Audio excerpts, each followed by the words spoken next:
Episode ini terasa sangat panas. Setelah mendengar cerita Si Eun, Pyong datang ke klub berkuda untuk mengklarifikasi semuanya.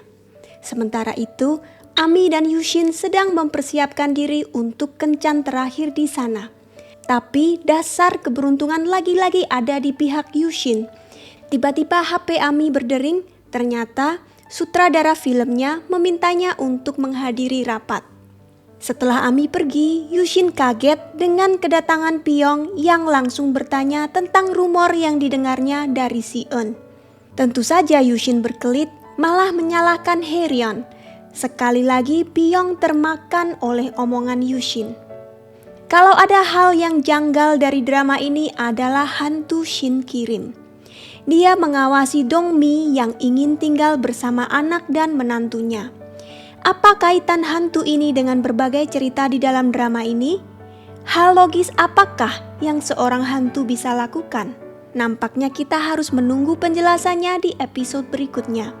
Setelah berbohong kepada Pyong tentang pergi ke sauna, Yushin malah pergi ke tempat Ami untuk mengakhiri perselingkuhan mereka. Dia memberikan kue yang Ami suka, bahkan sebuah mobil putih baru yang Ami pernah minta. Dan juga sebuah tanaman dalam pot yang melambangkan cinta mereka yang terus tumbuh. Intinya, dia memberikan segalanya pada Ami kecuali perkawinan. Bahkan dia menulis surat agar Ami menunggunya selama 2 tahun. Kalau-kalau dia akan mengajukan cerai. Kita tidak tahu apa yang akan terjadi di masa depan, katanya memberi harapan palsu. Ami sangat terpukul setelah diputus. Sementara Yushin merayakan malam itu dengan istri sahnya yang secara sensual menghilangkan segala kesusahannya. Di kamar sebelah ada satu lagi penari yang dengan penuh semangat menari sambil menatap bulan. Dia mendongak dan tiba-tiba sang bulan memiliki wajah Yushin di atasnya. Itulah Dongmi. Sementara itu, Yejong datang mengunjungi Songwon. Saat perutnya semakin besar, Yejong merasa makin suka pada Songwon. Dia memanjakan Songwon hingga tidak ada lagi cinta yang tersisa untuk menantu sahnya, Haeryeon. Yejong memutuskan untuk bermalam di tempat Songwon untuk merawatnya. Alasan lain dia menginap adalah untuk menghindari Muno. Tapi ternyata Songwon diam-diam menelepon Muno untuk datang dan membujuk Yejong. Setelah Songwon berangkat kerja, Muno dengan cepat berlutut dan memohon maaf dengan tulus, sesuai dengan nasihat Songwon. Adegan ini berubah jadi lucu ketika lututnya mati rasa. Ami benar-benar merasa hancur. Dia tenggelam dalam minuman keras sampai melukai tangannya sendiri. Padahal Yushin sedikit pun tidak merindukannya dan malah berbahagia bersama keluarganya. Tertatih-tatih, dia datang ke rumah sakit tempat di mana Yushin bekerja dan minta dirawat di sana. Ketika sedang mendaftarkan diri, dia pingsan dan dilarikan ke ruang gawat darurat. Sementara itu, semua terasa tenang di dalam rumah Si Eun. Hyang Ki resmi menjadi seorang mahasiswa. Dengan bangga, ia menyatakan cita-citanya menjadi seorang penerjemah. Dia berjanji pada Si Eun bahwa nanti dia akan membawa ibunya keliling dunia. Uram dengan polos memintanya untuk berbagi kabar baik dengan ayah mereka. Tiba-tiba kepahitan terasa merayap masuk. Hyang Ki teringat bahwa dia tidak sengaja bertemu Haeryeon tempo hari. Haeryeon mengucapkan selamat dan menawarkan uang saku.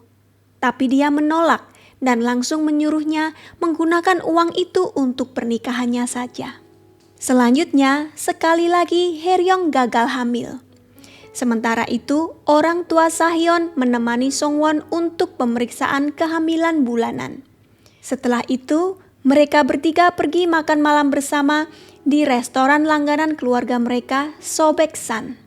Mereka ingin memboyong Songwon untuk tinggal bersama mereka sambil mencoba menyembunyikannya dari Haeryeon. Songwon mencoba menegaskan niat mereka sambil menawarkan semangkok hidangan. Songwon adalah tipe wanita yang lembut dan elegan dan dia tahu langkah apa yang harus ditempuh untuk memenangkan segalanya. Sikapnya yang sopan membuat orang sulit untuk membencinya. Tapi bagaimanapun hubungannya dengan Sayon adalah salah. Dan setiap rahasia busuk lambat laun akan tercium baunya. Songwon secara kebetulan bertemu Sayon di luar ruang makan dan mereka lalu bergabung dengan bahagia. Hae-ryong tanpa mengetahui apa-apa datang ke restoran yang sama untuk makan malam bersama teman-temannya. Pelayan yang sudah kenal menyapa dan memberitahu dia bahwa suaminya ada di ruang nomor 5. Dia masuk ke sana dan melihat keluarga suaminya sedang menikmati makan malam yang harmonis dengan perusak rumah tangganya. Semua orang bingung, tidak tahu apa yang harus dilakukan. Sayon mencoba menenangkan Hae-ryong, tapi Hae-ryong malah menamparnya. Kemudian dia maju untuk menjambak kepala Songwon.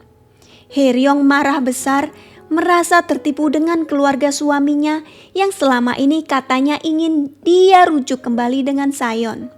Ia memecahkan piring, melambangkan semua kepercayaan yang telah pecah antara dia dan keluarga itu.